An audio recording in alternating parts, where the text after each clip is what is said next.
Hi, I'm Darren Shaw. I'm a technical lead in the IBM Emerging Technology team. I'm going to talk to you about the What Makes Great project, which is the project we worked on for Wimbledon this year. So to set the context, IBM has been Wimbledon's technology partner since 1990. What that means has changed over the 27 years, but we take care of Wimbledon.com, the mobile apps, data and analytics. So the picture you can see here is what we call the bunker. So when you see Sue Barker and the other TV presenters with a nice view over Wimbledon, they're up on the roof terrace of this building, but we're 2 floors below ground. So it's a kind of a different experience that most of the team get to Wimbledon. So tradition is central to Wimbledon. It's really what they're all about. But interestingly, they're also a very forward-looking organisation. They've got a mission to be the world's premier sports event, and they realise that to do that, they've got to take on technology and look to where they can use it to take advantage, really. So they've got 15,000 people each day that attend Wimbledon, but they've got millions more that are experiencing Wimbledon from home, whether that be via the online channels, or TV, radio, even newspapers. So they really see technology as a way to engage with those fans that can't make it on site. We generally work with Wimbledon on new technology each year. This is often in a kind of prototype stage, so it might be something that works for 1 year, but then we decide there's no future in it, or it might be something that has more value, and we gradually kind of turn that into something which is more of a business as usual situation. So this year the challenge was set to us to understand what makes a great Wimbledon champion. So the idea behind that is that it's easy to work out who's the best Wimbledon player, because you can look at things like who's won the most games or the most matches or the most championships. But the idea is that greatness is more than the best. So greatness needs to include things like sportsmanship, relationship with the crowd, passion for Wimbledon. There's all these different factors that aren't necessarily tied to the end result, and it's the kind of the idea that is what actually makes a great Wimbledon champion. So the requirements we had.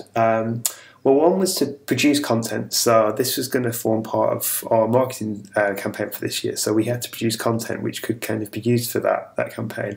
The other requirement was that we use IBM's cognitive technology. It really felt like a project where we could take advantage of some of the analytics around unstructured information. So we wanted to make use of the Watson technology. So I think the first thing that was obvious when we set out on this project was that we'd need a team to cover all the skills that we would need. So this wasn't a project you could give to a lot of technology people and say, get on with it and let us know who the greatest Wimbledon champion is and why they're the greatest. So we definitely needed stats people, and we were quite lucky in this area because there's people that work on stats for IBM every year at Wimbledon, so they kind of do all the data analysis that you kind of end up seeing on TV or in the kind of online site. So we had those people involved, and that was great because they know the data that's there, they understand what they can get from it, and they're kind of really quick about doing new analysis on that. So the real key in this project though was that we had the ex-pros and tennis coaches. So I'm not a huge tennis fan. I follow it enough to understand what's going on. But at this level of a project, you really need the kind of the deep expertise of people that really understand the game. So we were lucky enough to have a guy called Keith. I think it would be fair to say he's old school. He kind of turned up one day and he was. We were talking about the length of time that different players take, and it turned out that he'd been counting the number of bounces that a player did with the ball between serves. The idea being that if you kind of bounced it more, you could waste time between serves. And I think it was when he came up with that kind of little bit of insight that we kind of realised how close he follows the game. So it was great to have people like Keith involved. We also had journalists from the Telegraph. So part of this project was that we were going to encourage debate around the things that we'd found. That was going to be one of the ways that was going to be done was through the Telegraph. So it was kind of important that people could take the analysis we did and turn it into a story, kind of put some sort of narrative behind it. So working with the Telegraph journalists was great. We also had kind of creative people from Ogilvy. Again, that was to help get the analysis that we could come up with out into the different channels. So kind of producing the graphics and the video and the kind of really putting the polish on the content that we could develop. And finally, we had sort of the Watson developers, which was me and my colleague Rosie. So we were focused more on the unstructured analysis and trying to kind of put that into the context of the pure stats. So the structured data is probably what you'd expect it to be. This is all the match data from Wimbledon tournament since 1990.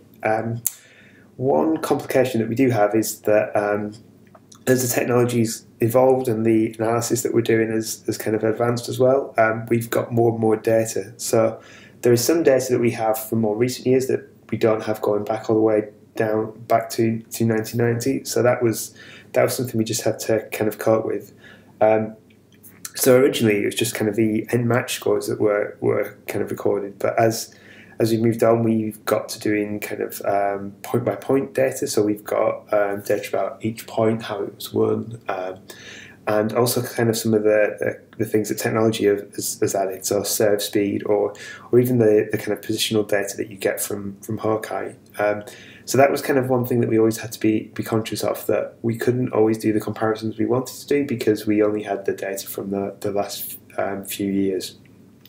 So all that data is stored in DB2, is collected in real time as the matches happen. And we use Cognos with that to kind of generate the reports of the analysis that we want to do. So for the unstructured data, we had a few different sources. The main one was the Telegraph. So as I kind of mentioned, we were working with the Telegraph on this project.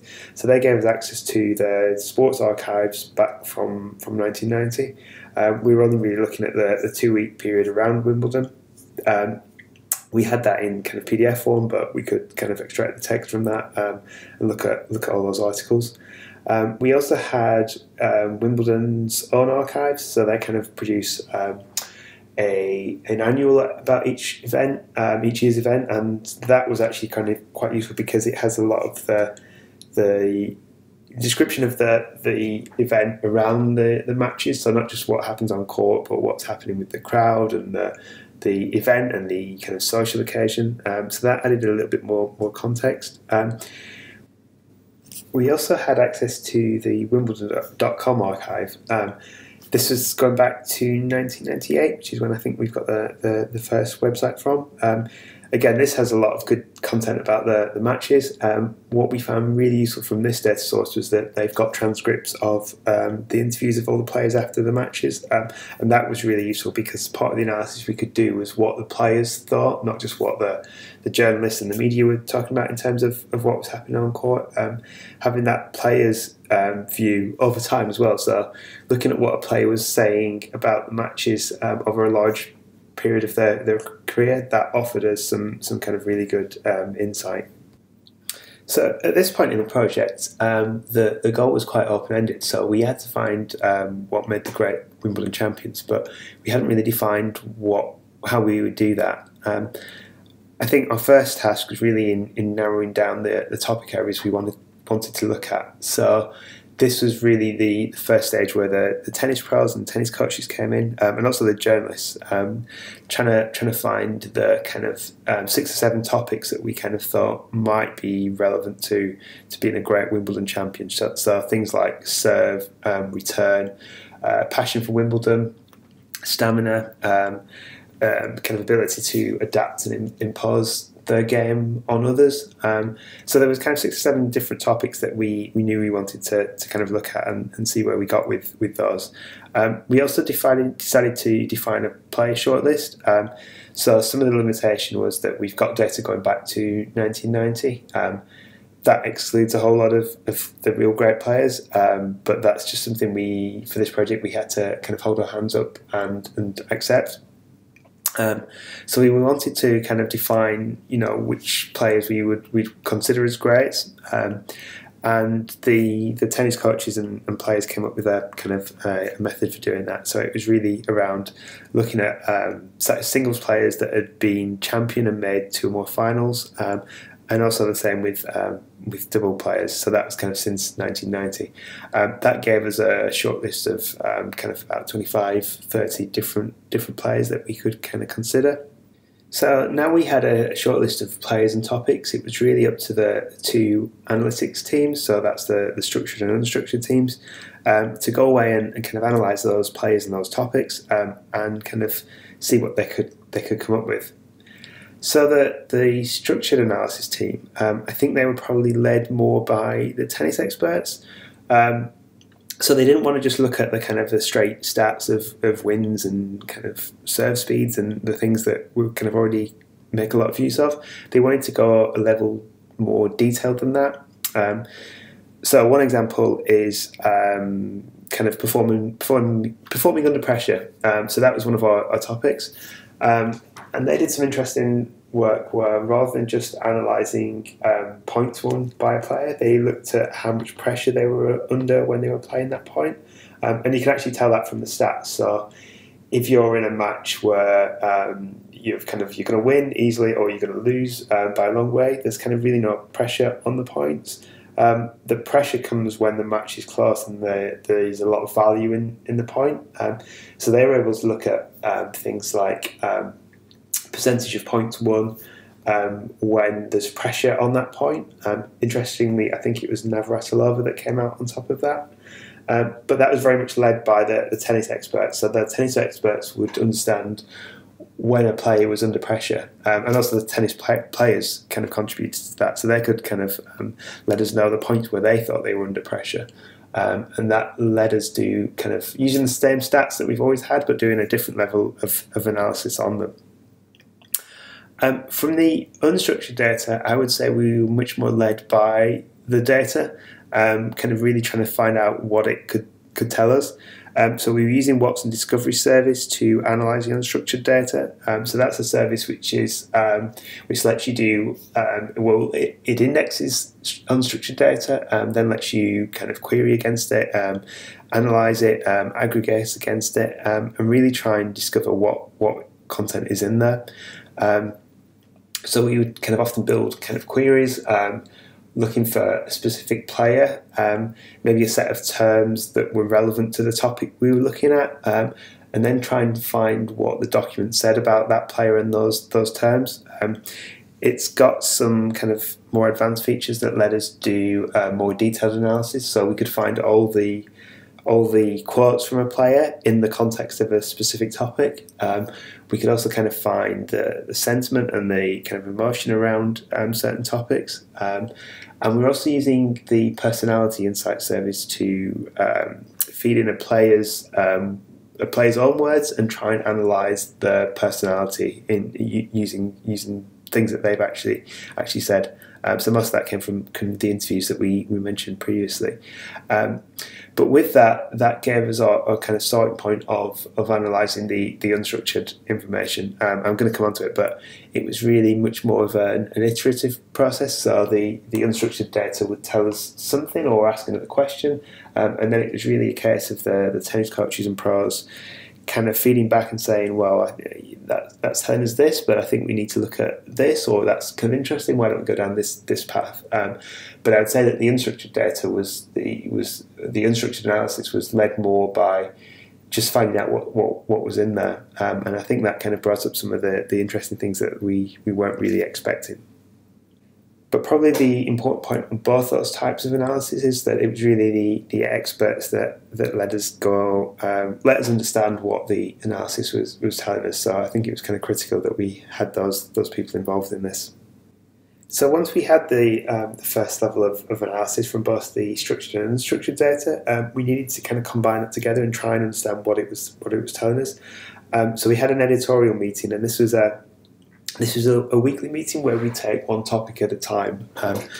What we would do is present what the unstructured data was telling us and what the structured data was telling us. Kind of sometimes the two things backed each other up, and sometimes they disagreed. It was probably more interesting when they didn't give the same answer, trying to understand what that was telling us. Why were they kind of giving different answers? Was it that there was were they kind of interpreting the question differently? Had they just found different answers, or was there something more where we needed to go back and kind of ask different questions? But I think this weekly meeting was really where the kind of this was the crucial bit of the project, really. I think this is where the insight came out of this. So this is where you're kind of combining the stats with the unstructured data with the tennis experts, and the kind of the three different elements together were really what were giving us the kind of useful analysis. We often found that it wasn't coming out with the answer straight away. These meetings would often lead to a whole set of other questions that we needed to ask, both of the stats and the unstructured data. So it's much more of an iterative process, and I think we could have kept going on and on forever. I think each time we came up with some analysis, it opened a new set of questions. So at some point we had to kind of draw a line and come up with a conclusion. But I think, if anything, that was the thing that we found throughout this project, that once you start analysing things, it actually leads to a whole set of questions that you haven't even thought of. So what I wanted to do now was maybe take you through a couple of examples of some of the analysis we did. So in the full project, we probably had 20 or 30 of these little bits of analysis. I'm just going to take you through a few examples of the ones that kind of I like the most. So one of the topics we wanted to look at was serve. So if we start with the unstructured analysis, then Ivanisevic was leading the way by a long way. So there were so many positive mentions of his serve. It was essentially what he's known about. So if you ask someone that was into tennis in the late 90s, they're probably going to talk about, and you ask them about Ivanisevic, they'll talk about serve. It was core to his game. So that probably wasn't too much of a surprise. What was maybe a bit more interesting from unstructured information was that although he had the most positive mentions for his serve, he also had by far the most negative mentions. That was actually often in the context of the tennis games that happen when you've got two big servers. So there was this big thing in the kind of late 90s, early 2000s of people saying the men's game isn't worth watching because it's just one big server hitting against another big server. There's not the same level of kind of interest in the game that way. It's kind of interesting that that's faded away, that people don't think like that anymore. So they kind of think of Ivanisevic kind of fondly now. At the time, there was a lot of negativity around that style of play. So that was just kind of interesting that would kind of came to light in the analysis. So I think the conclusion from unstructured information was that certainly in the men's game, it was all about Ivanisevic. But when we look at the stats, things are a little bit more interesting and not quite as clear. So on some of the stats, then Ivanisevic is kind of clearly the kind of the top for serving. So if you look at the number of aces he's got, he's kind of on 23%, which is almost kind of it's almost twice the percentage that Federer would serve. And also if you look at his first serve points won, he's leading the way. It's a little bit closer. He's on 85.5, where Sampras is on 84.6. So still the best, but not quite as clear a margin. But what the tennis experts say is that really the best measure of serve performance is the service games won. So of the percentage of games that you're serving, how many of those do you win? So there you see that Ivanisevic is on 92%, which is good. It's kind of relatively near the top, but you also see that Federer is on 93.2 and Sampras is on 94%. So Ivanisevic is near the top, but there's actually still two players that are kind of further ahead. Interesting that Sampras was also a big server, and you'd probably expect that. Federer isn't really thought of in terms of his serve. Some of that might be just because he's good at so many things that one aspect doesn't necessarily stick out the same. But people would probably not think of Federer as being as successful with his serve as Ivanisevic, where actually he's kind of slightly better. So we can kind of look at those stats and try and understand where Ivanisevic was falling down against Federer, and it really comes down to the second serve. So Federer, if you look at the percentage of points he wins on his second serve, is at 60%. Ivanisevic is down at 54%, which is quite a dramatic difference. So we're looking at the greats here. So generally all their stats are good. So any difference, no matter how small, can be a kind of a significant thing in how they perform. So really, the reason that Ivanisevic was struggling with his second serve is really where the tennis experts and the journalists, to be fair, came into it. So one of the things that they kind of said was that Ivanisevic kind of liked to play to the crowd, and there's this real macho thing of serving an ace on your second serve. Most players kind of hold back a little bit on their second serve, and it's kind of their last chance, so they kind of go for accuracy more than power. Ivanisevic would often kind of do a second serve at the same rate that he'd do his first serve. So sometimes it worked, but often he would double fault. So if you see that his double fault score is at 7.2, where Sampras at the next highest is 5.2. So one of the conclusions from the stats guy was that if Ivanisevic just kind of slowed down his second serve a little bit and gone for more accuracy, he probably would have better stats overall, and maybe he could have been right at the top of the overall measure for serve, and maybe he would have even won more Wimbledon championships. But that's kind of interesting from looking at what makes great side, because technically Sampras has got the best serve based on the stats, but actually people remember Ivanisevic for having the best serve. And it's because he played to the crowd. He was more memorable. People kind of like that. So there's kind of an interesting point there of is it better to be the best on the pure stats, or is it better to be the one that's kind of engaging and kind of building a relationship with the crowd based on his kind of passion or his kind of his outgoing style and kind of really playing up and seeing it as more than just a match. It's about entertainment. So I think that was kind of an interesting point that came up. So if we move to the women's serve, things get even more interesting. So we've got here the kind of stats, and they kind of show pretty much what tennis fans would expect. So they're kind of the Williams sisters, particularly Serena, is kind of right up there at the top. There was no great surprises in the stats analysis for serve.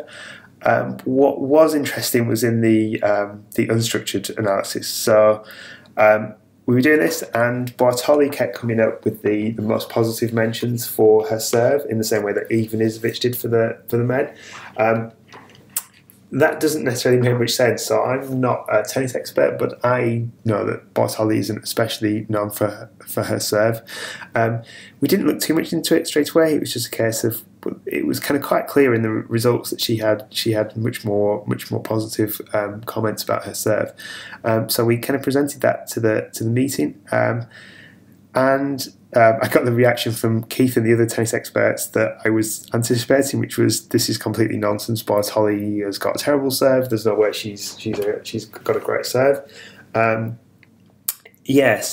that kind of made us go back, and it was actually during the editorial meeting I was doing a few more queries to try and understand, well, what's the reason that the Watson service thinks she's got a great serve. And drilling in a little bit deeper, it turned out that the positive mentions were around her improving her serve and working on her serve. So it wasn't necessarily that she had the best serve, it's just that she had a lot of positive comments and media descriptions around improving her serve.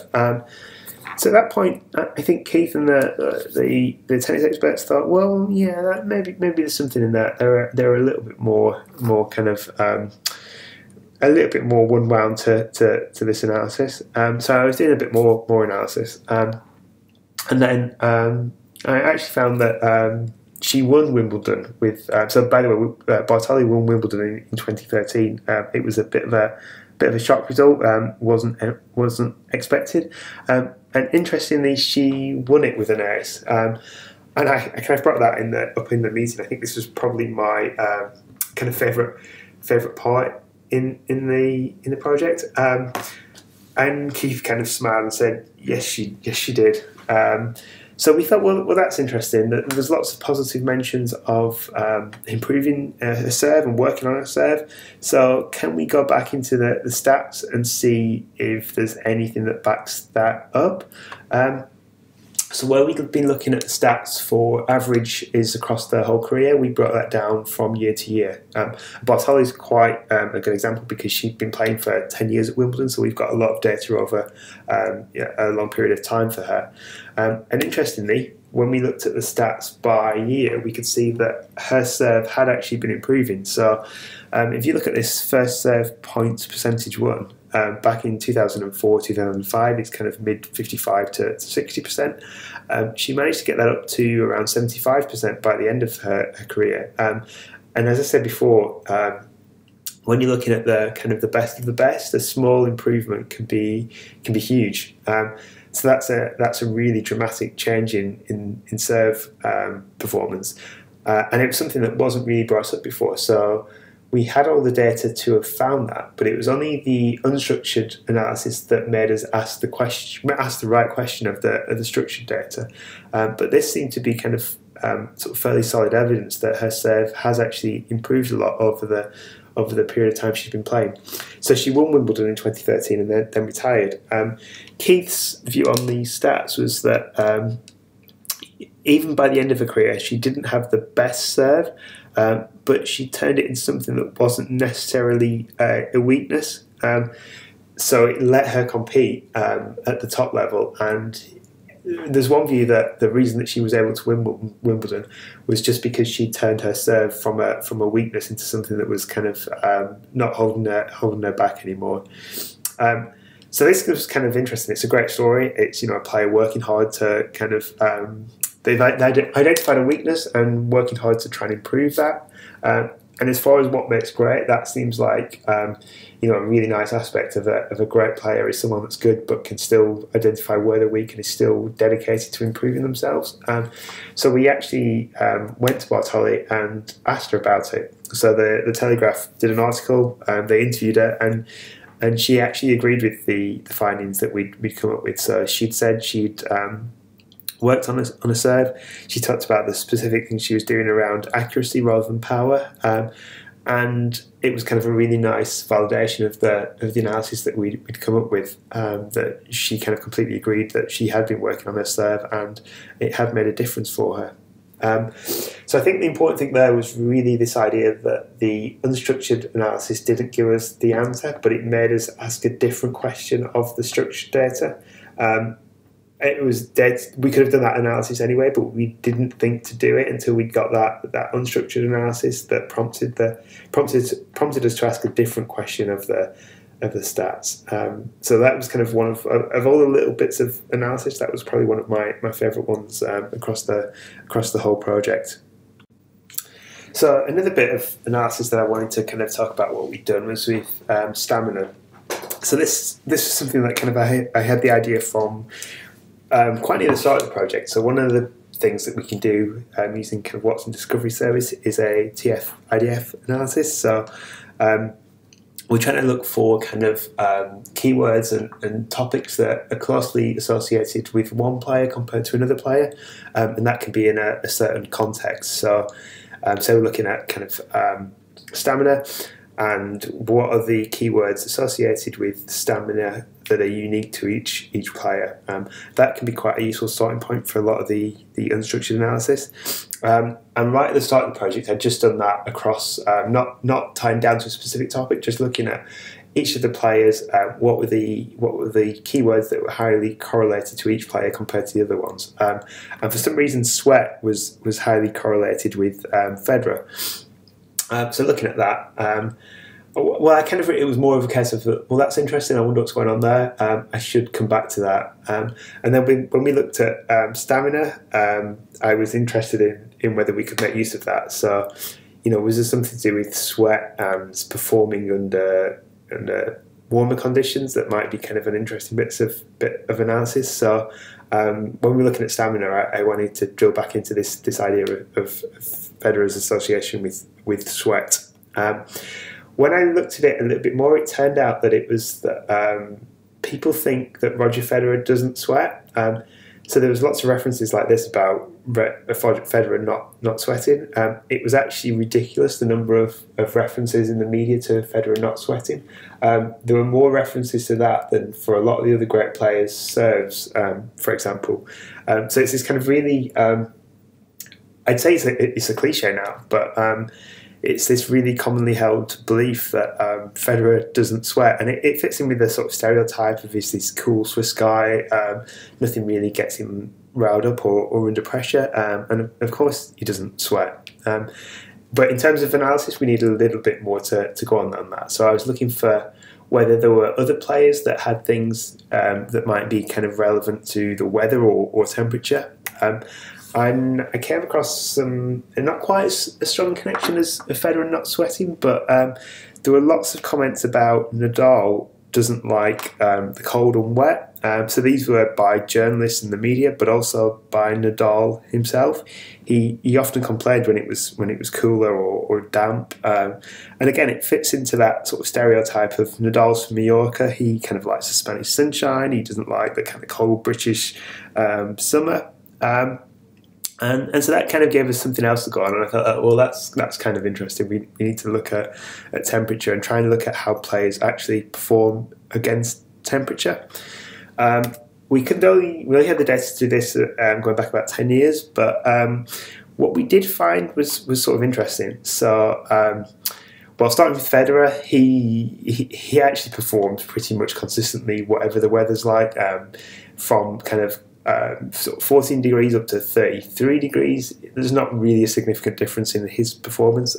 He's just that good that he's always the same. So there may be some truth in this idea that he doesn't sweat at all. Going to the kind of tennis experts, their interpretation of this was actually that he doesn't play very many long games. Some of that is just because he's that good that for most players he can beat quite easily and quickly.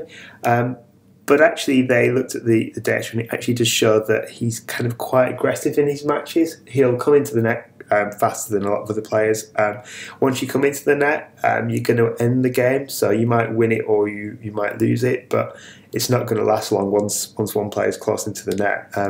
And so he does that. It tends to be that his matches are quite short. So maybe one theory is that he doesn't sweat because he's never out on court long enough to get kind of heated up. Nadal was much more interesting. So the data actually showed that he performed better when it was cooler. It wasn't a significant difference, but certainly it was strong enough to say you couldn't say he performs better when it's hotter. And that was interesting because that's not the kind of the perception amongst the journalists or the crowd, or even Nadal himself. He keeps saying that he prefers playing when it's warmer, but the stat shows that he's actually better when it's cooler. So yeah, what does that mean? And again, our tennis pro was able to kind of help with this. So one of the things that happens when the temperature is cooler is that the courts play slower. And that makes it more like playing on clay. And Nadal is a clay court player. It's where really he's at home. So as the temperature is cooler, the courts are a little bit more like playing on clay. So it actually does suit his game. It's just sort of interesting that he doesn't maybe realise that himself. So it might be that he doesn't like playing when it's cool, but actually he tends to perform better. So I wanted to talk you through maybe just one more bit of analysis, and that was where we looked at players' adaptability. So the thing we found away straight away from the unstructured analysis was that there's really two different types of adaptability. So one is in terms of the match itself. So within a match, how can you adapt to what's happening in the game or to what your opponent's doing? And this was something where we found that kind of Nadal came out quite well. So he's often talked about in terms of the match isn't going well, he figures out how to do something different, or he finds a way to kind of to come back and beat the player that he's playing against. But the other side was really around adaptability over a longer term. So how can a player adapt his game to how things change over the course of his career. So that's kind of interesting again when we look at Federer, because he's had a long career. And the interesting thing about the kind of his career is that he's actually spanned across two different forms of the game. So back when he started at the end of 90s, early 2000s, at Wimbledon, it was very much a serve volley game. Kind of people like Sampras were kind of thought of as serve volleyers. So this is where you've got big serve, but then you kind of chase the serve into the net, try and kind of force the play. What's happened is that over time, the game's changed to more of a baseline style. So this is where the players stay at the back of the court. You get longer rallies. It's more about kind of fitness and endurance and precision in your shots. So it's kind of interesting that Federer's had to play again in both those styles, and he's also been successful in both those styles. So this was something we wanted to look at, and the results here are really interesting. So it was quite easy to look at the different game styles in terms of the terms used to describe them. So we could come up with a set of keywords that you'd only really use to describe a baseline play, and a set of keywords that you'd typically use to describe serve volley play. And we plotted the proportion of those used over time. So if we look at this graph, the dotted orange line shows the ratio of baseline mentions to serve volley mentions over time. So you can kind of see that in 1995 it was down at 0.4, but going up to 2016 it's 0.8. So the ratio of baseline mentions to serve volley mentions has kind of doubled over that period of time. Most players, when you look at individually, the ratios stay the same. So we've got kind of Nadal and the Williams sisters plotted on this graph. So those are the grey line, the yellow line, and the blue line. There's a bit of variations, but it's pretty much level. So although the game's changed, their style has kind of remained pretty much the same. That sort of makes sense because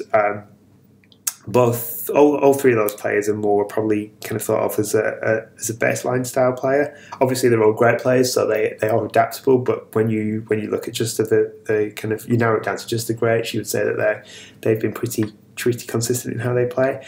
What I think is really interesting in here is that Federer's line pretty much mirrors the average line. So as the game's played has moved from serve volley to baseline, he's mirrored that in his own game. And I think if there's any kind of thing that kind of stood out from the project of what it is that makes one of the great players the great, is that ability to change how you play over time to kind of to mirror the game. So maybe if he just stayed at a serve volley player, he wouldn't have been successful as the game's moved to baseline play. But the fact that he's been able to shift with the game, I think, is a really impressive thing. And it was nice to see that in the analysis. You can also see the same in the structured analysis. So there's ways that we can look at the stats and how they won the points to kind of understand whether they were winning using kind of baseline or serve volley, and those stats kind of back this up. So we did all these bits of analysis, but really we wanted to understand what the tennis fans thought of these topics. So, what did great mean to them? So kind of using articles on the Telegraph, media on Wimbledon's Facebook page, and also we had these kind of banners at the Telegraph. We kind of got these bits of analysis out to different channels, and then kind of invited fans to kind of respond to each of these topics and tell us what they thought. We were kind of really pleased with the level of engagement we got from those. So lots of kind of tennis fans writing about their opinion, who they thought were the greatest, where we'd missed something, or where they found what we'd come up with interesting. A lot of people kind of made the point that they thought the greatest player was back in '87 or whenever. And that was something that we'd identified as we had this problem of we could only look at the data from 1990 onwards. So yeah, that was something that came up. But also kind of a lot of people that would agree with what we come up with, and also interestingly a lot of kind of fairly knowledgeable tennis fans, because some of the things that our experts are saying around court speed based on temperature was brought up by some of the fans as something that was kind of influencing the results. So what we did was we analysed all the engagement from the fans in a similar style to how we'd done with the unstructured analysis, and we were able to kind of feed that in to kind of either back up or kind of argue against some of the results that we'd found. In conclusion, I'd kind of really say that, we're happy with the content we were able to produce and the bits of analysis that we came up with. I think we found a few interesting things that weren't known before.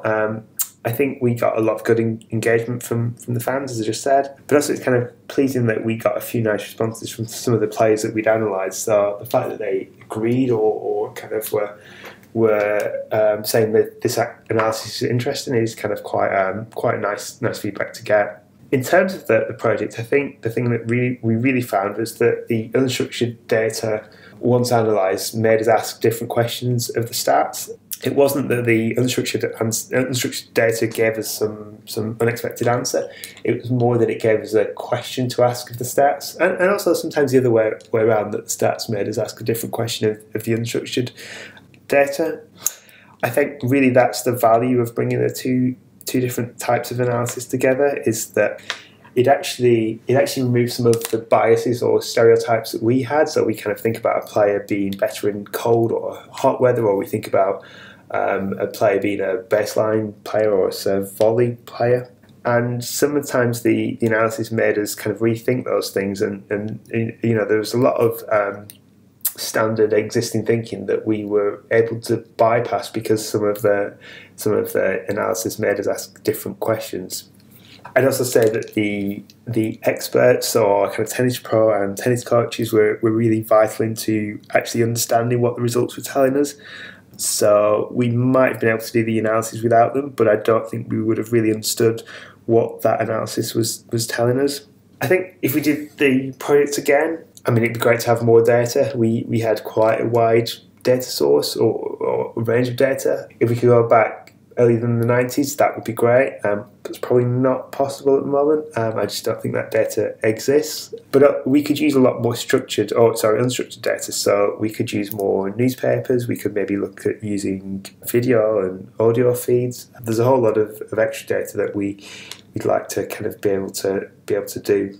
I think in terms of the actual analysis that we did, I think I've probably maybe touched on some of the things that I kind of was pleased about. So I think the Bartoli story was great. The fact that it's just a nice story, the fact that she's not thought of as the best in the thing, but she'd been identified as working hard and kind of improving herself. And for one of the kind of people that have, she's a Wimbledon champion, for someone like her to have had to kind of work hard, even when she is successful, I think is kind of quite a positive thing to find. Also, it's hard to bypass Federer. That so many of the results that we came up with was, Federer's actually the best at this. Even the things that you don't think he's the best at. So he's not thought of as the all-time best player for serve, but actually, when you look at the stats, he probably is. But more than anything, that level of adaptability that he's been able to change his game over the course of his career. If there's anything that kind of makes a player great, that seems to be, to me, that seems to be something that you'd want to kind of consider in one of the top factors. So yeah, that's kind of a quick run through of what we did on the project. If anyone wants to get in touch or has got questions or would like me to kind of go into more detail, probably the best way is via Twitter. And there's a few links of different kind of blog posts and some examples of some of the code that we used, and some examples of some of the output of the results that we put together for the project. So yeah, get in touch if you want, and thanks for listening.